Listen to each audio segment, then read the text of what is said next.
When you're the queen, when you're recognized as sports entertainment royalty, when you encompass every attribute of a champion, you understand why people want to see you any chance they get. Want to know what it means to be genetically superior? You never will. Watch me. I mean, have the privilege of watching me. Ce que je vais vous dire, les amis, pendant ces 5 premières minutes, enfin ces 5 premières minutes, oui et non, vous allez vous en foutre, mais complètement, je sais, complètement.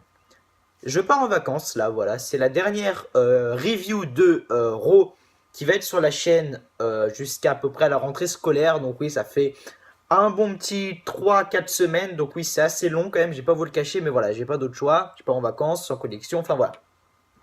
J'espère juste que où je pars en vacances, dans le mobil-home que je vais avoir, il y aura le Wi-Fi. Je sais, là, je parle depuis 35 secondes, tu t'en bats les couilles. Je le sais, tu t'en bats les couilles, je le sais.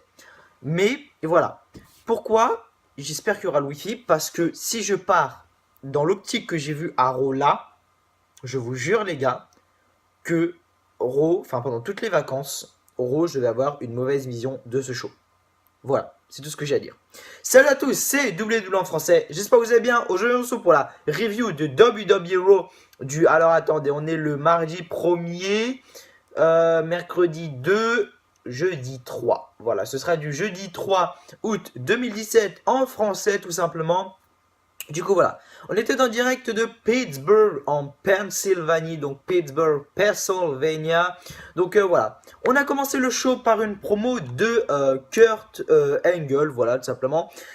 Ce rôle-là, franchement, était pas terrible. Voilà, je vais pas vous le cacher. En fait, c'était juste les matchs qui m'ont gêné.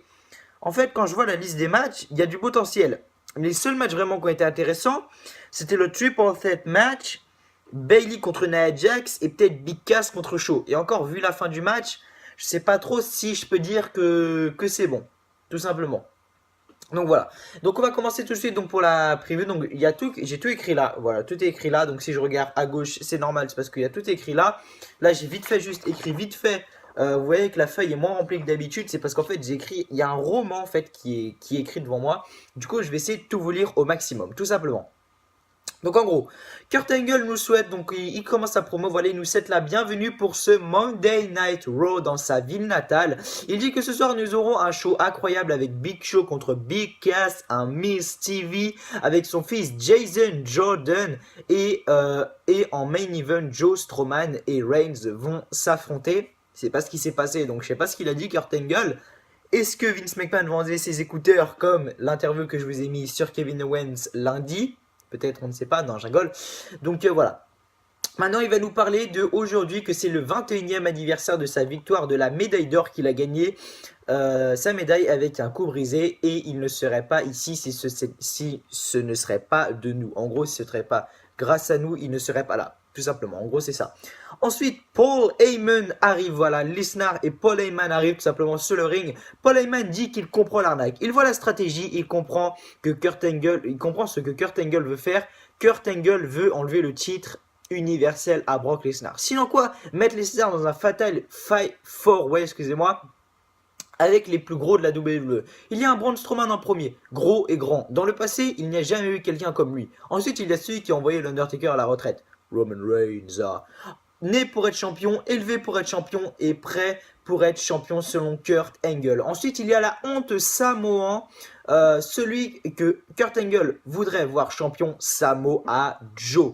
Il comprend que Kurt Angle doit répondre au directeur, il doit protéger la marque, il sait qu'il va arriver dans le Fatal 4-Way. Ces trois adversaires vont sauter sur Lesnar pour mettre à terre la bête, un combat où Lesnar n'a pas besoin de recevoir le compte. On pourrait renommer SummerSlam en Lesnar va perdre son titre. C'est la vision de Paul Heyman. Heyman dit qu'il va faire simple. Si Lesnar peut ultra SummerSlam, Lesnar va quitter la WWE. Lui aussi va quitter avec Lesnar. Lesnar ne va pas perdre le titre. Lesnar ne va pas perdre le titre à Reigns, Joe ou Strowman. À la fin du combat, il faut entendre que Lesnar est toujours Universal Champions, tout simplement. Ensuite, deuxième fait marquant de la soirée, on a eu un tag team match. Donc de retour, les Revivals sont à la table des commentateurs tout simplement avec Corey Graves, Booker T et Michael Cole. Donc on a le tag team match tout simplement entre Matt Hardy et Jeff Hardy contre Gallows et Carl Anderson. Donc le club tout simplement contre les Hardy. Donc le match était vraiment bon, voilà.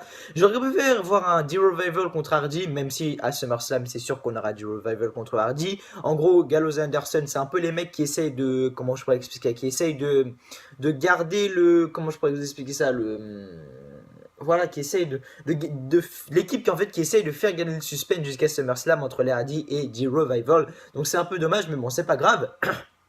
Donc à la fin du combat, Matt Hardy fait un twist of fate à Luke Gallows et Jeff Hardy prend le tag pour faire son Swanton Bomb pour la victoire alors que Carl Anderson était sonné à l'extérieur du ring, du coup une victoire des Hardy Boys. Après le combat, les Hardy Boys et les Revival s'échangent des coups sur, vous savez, sur la rampe d'entrée tout simplement.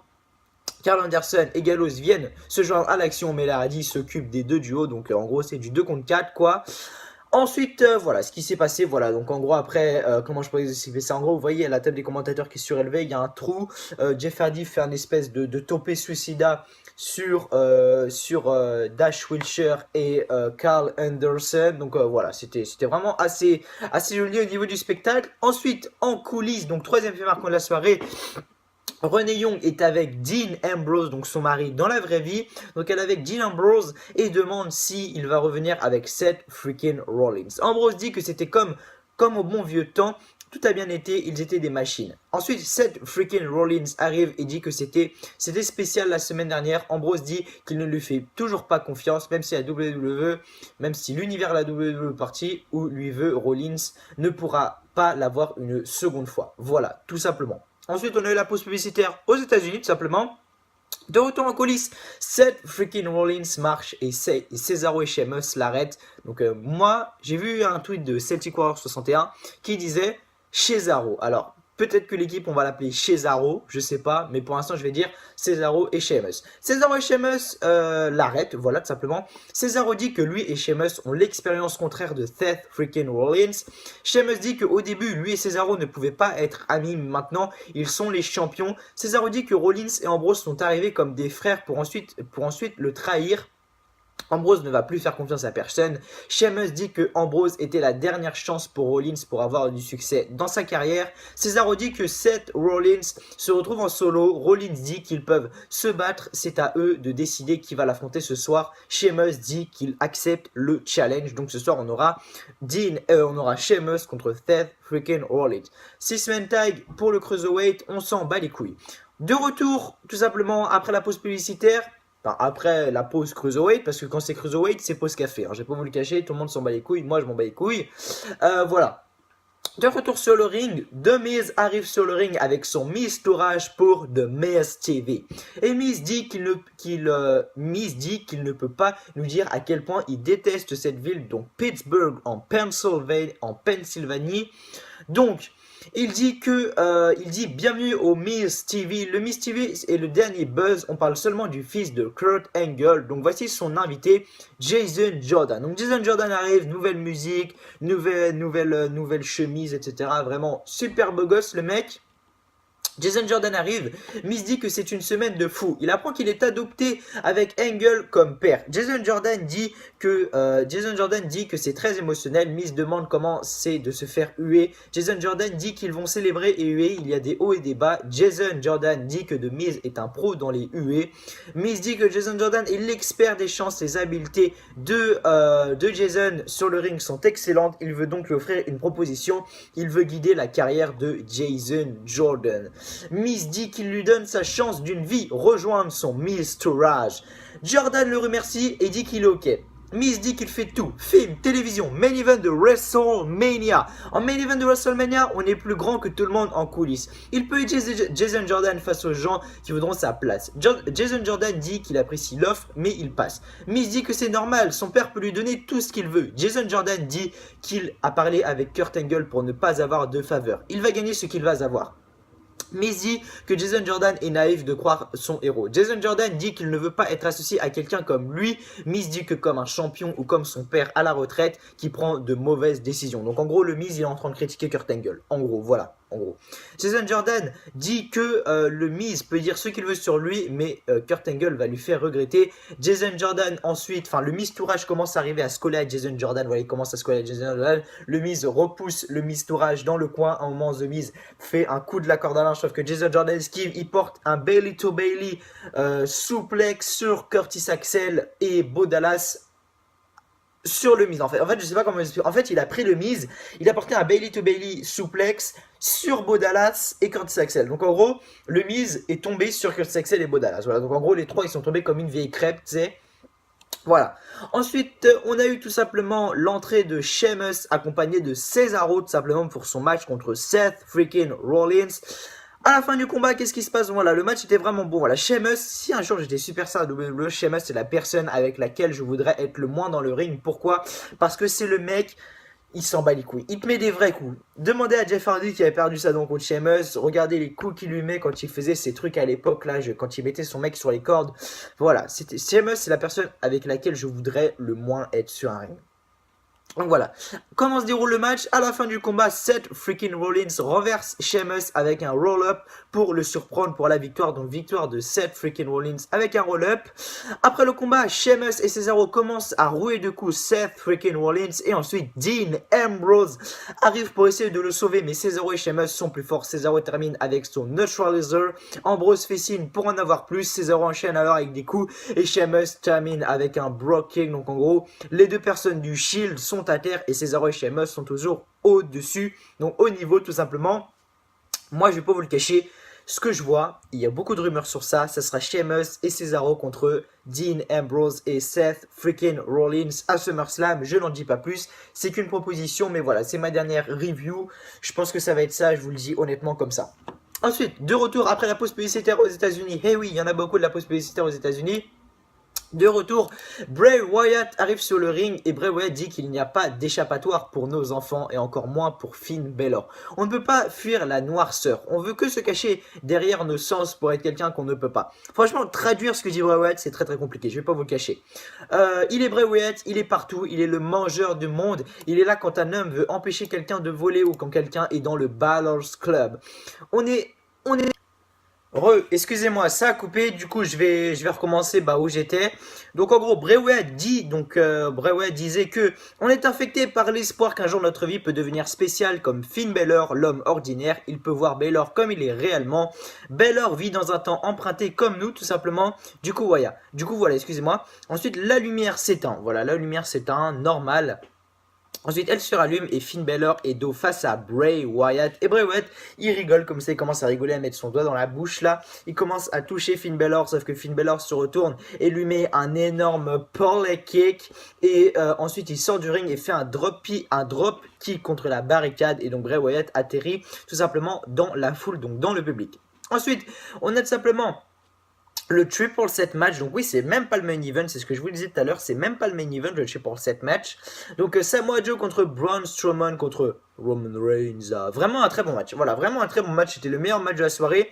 Je trouve que ça nous gâche un peu SummerSlam, étant donné qu'il y aura le Fatal 4-Way à SummerSlam, je trouve que ça nous le gâche un petit peu. J'ai discuté avec les gens qui travaillent avec moi sur la chaîne WWE en français, enfin qui font les previews avec moi sur WWE en français, et ils trouvent pas ça, enfin ils trouvent ça normal en fait. Moi je trouve pas ça normal, en fait je me dis que ça nous gâche un peu tout, vu que en fait ça nous gâche la hype qu'on a pour SummerSlam. Moi peut-être que je le verrai pas SummerSlam, s'il n'y a pas la connexion là-bas c'est mort, je verrai pas SummerSlam. Mais si je peux voir SummerSlam, là ces matchs là ça me gâche la hype qui me donne à regarder la WWE et Raw en ce moment. Et surtout ces lutteurs là. Voilà, après c'est mon avis personnel. Donc voilà, à la fin du combat, donc qu'est-ce qui se passe? Voilà, très bon match, j'ai coquina Clutch partout, des escaliers dans la gueule, etc. Enfin voilà. Donc, à la fin du combat, Braun Strowman prend un escalier et veut frapper Roman Reigns avec un escalier, sauf que Roman Reigns lui fait un Superman Punch. Du coup, Braun Strowman tombe à l'extérieur du ring. Reigns le frappe avec Reigns la frappe à l'extérieur. Reigns le frappe avec l'escalier en acier. Et ensuite, Braun Strowman tombe en bas du ring. Reigns enchaîne avec un spear. sur Samoa Joe, 1, 2 et 3, victoire de Roman Reigns.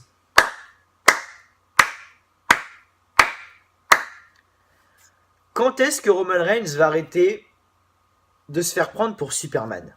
Quand est-ce que Roman Reigns va arrêter? Roman Reigns, quand est-ce qu'il va arrêter de se faire prendre pour le mec le plus fort du monde? Quand est-ce que ça? Roman Reigns est de dos.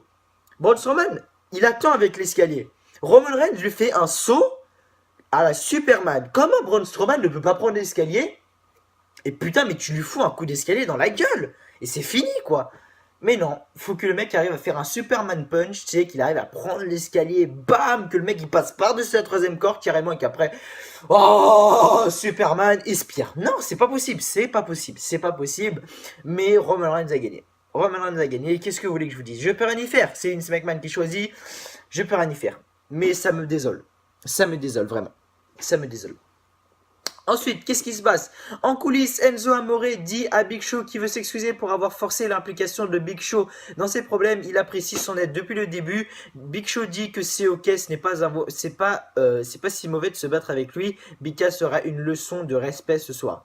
Ensuite, de retour sur le ring, Elias Samson est sur le ring. Il joue de la guitare dans cette ville. Voilà que les gens l'ont inspiré pour cette chanson. Il a dit que la ville n'a aucun espoir. Les gens ici sont des déchets. Et voilà, c'est toujours la même chose avec Elias Samson, mais c'est bon. Voilà, c'est quand c'est toujours des mêmes matchs, c'est chiant, mais quand c'est Elias Samson, je sais pas pourquoi, mais c'est bon. Voilà, c'est vraiment bon.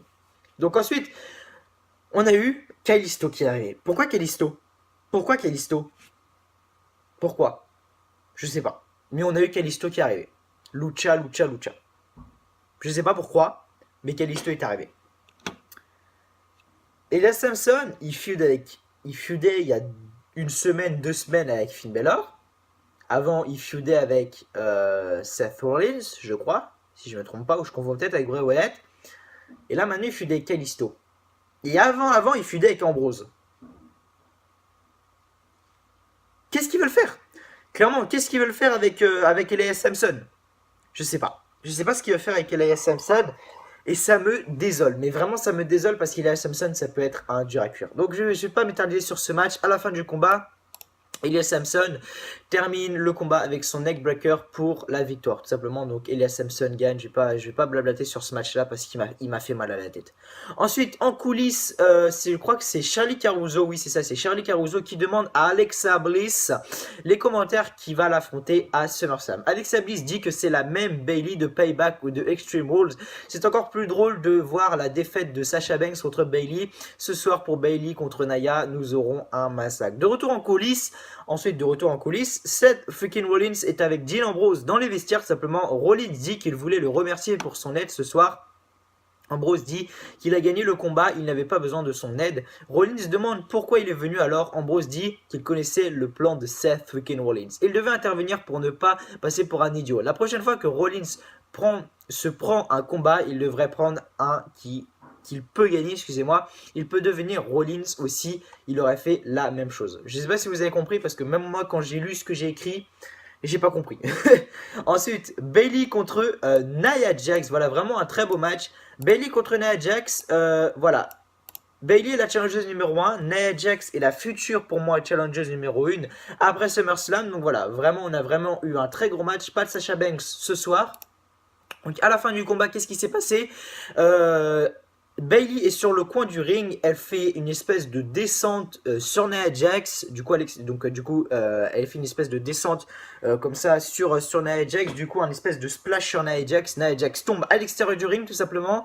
Ensuite, Alexa Bliss veut attaquer Bayley dans le dos, mais Bayley la frappe avant. Nia Jax en profite pour repousser Bayley. Bayley retourne sur le ring et Nia veut la charger, mais elle rentre en collision avec la marche d'acier. Bayley gagne par des comptes à l'extérieur, donc voilà. C'était un peu une fin de match décevante, mais c'était quand même une bonne fin de match. Voilà, on va pas faire le difficile, c'était quand même une bonne fin de match. Donc ensuite, gagnante, Bayley par des comptes à l'extérieur. Ensuite, en coulisses, Renee Young demande à Big Cass ses commentaires sur les propos de Big Show. Voilà. Cass demande comment Big Show peut lui montrer le respect alors qu'il n'a pas de respect pour eux-mêmes. Comment Big Show peut traîner avec ce petit insecte, en parlant d'Enzo Amore. À la fin de la soirée, on va voir c'est quoi une leçon de respect. De retour, Enzo Amore arrive et dit que il va donner un chèque de réalité ce soir. Et Big Show arrive tout simplement. Du coup, voilà. Qu'est-ce qui se passe ensuite? Cass entre sur le ring et Big Show commence directement à le frapper. Voilà, il commence directement à le frapper. Même pas l'arbitre fait sonner la cloche ou quoi. Ça commence directement à partir en couille. Ensuite, qu'est-ce qui se passe? Simplement, l'arbitre retrouve le calme et voilà, il fait comme ça. Voilà, l'air de dire allez, maintenant c'est parti, battez-vous. À la fin du combat, Big Cass fait un big boot à Big Show et Enzo Amore lui saute sur le dos de Cass, essaye de l'endormir comme ça en lui mettant des coups. Du coup, l'arbitre arrête le combat. Du coup, le gagnant est Big Cass par disqualification. À mon avis, ça va avoir un mort. Voilà, ça, à mon avis, ça va avoir quelque chose de... Big Show va pas apprécier, il va peut-être trahir Enzo. Enfin, il va se passer un truc comme ça. Pour moi, il va se passer un truc comme ça. Après, c'est mon point de vue personnel. Je sais pas quel est le vôtre, tout simplement. Donc, le gagnant, Big Cass par disqualification. Et après le combat, Cass frappe Enzo pour le sonner. Et Big Cass se retourne et Big Show le surprend avec un KO punch. Le show se termine avec Big Show qui aide Enzo à marcher, tout simplement. Voilà, c'était un Raw potable. Voilà, c'était pas un Raw excellent. C'était un Raw potable. J'espère que le SmackDown Live de demain sera mieux, tout simplement. Voilà, parce que bah voilà, SmackDown Live. Mais bon, Charlotte n'est pas annoncée dans le SmackDown, donc je pense que SmackDown va être nul à chier. Mais bon, voilà, j'espère que SmackDown sera quand même meilleur. Voilà, j'espère que SmackDown sera quand même meilleur. Je voulais vous remercier. Voilà, alors je fais la vidéo. On est 4022 abonnés. Je vous remercie. On a passé les 4000 abonnés. Franchement, merci du fond du cœur. Je vous ferai une vidéo spéciale vers la rentrée de septembre. Une vidéo très spéciale qui, je pense, va vous plaire. Voilà, donc c'était WWE français. J'espère que cette vidéo sur la review de WWE Raw vous aura plu, tout simplement. En tout cas, moi, comme d'habitude, bah, ça m'a fait très plaisir d'être avec vous. Et donc, je vous dis à la prochaine pour une nouvelle vidéo sur la chaîne. Voilà, donc avant de finir, n'oubliez pas de liker, de partager, de commenter, de vous abonner si ce n'est pas déjà fait. Je tenais juste à vous le dire encore une fois. Merci de me soutenir, ça me fait extrêmement plaisir. N'oubliez pas de liker, très très important, pour m'aider à monter, pour aider à faire grandir le catch en France, et vous aussi, pour vous aider à avoir une plus grande communauté. Allez, salut à tous ces potes.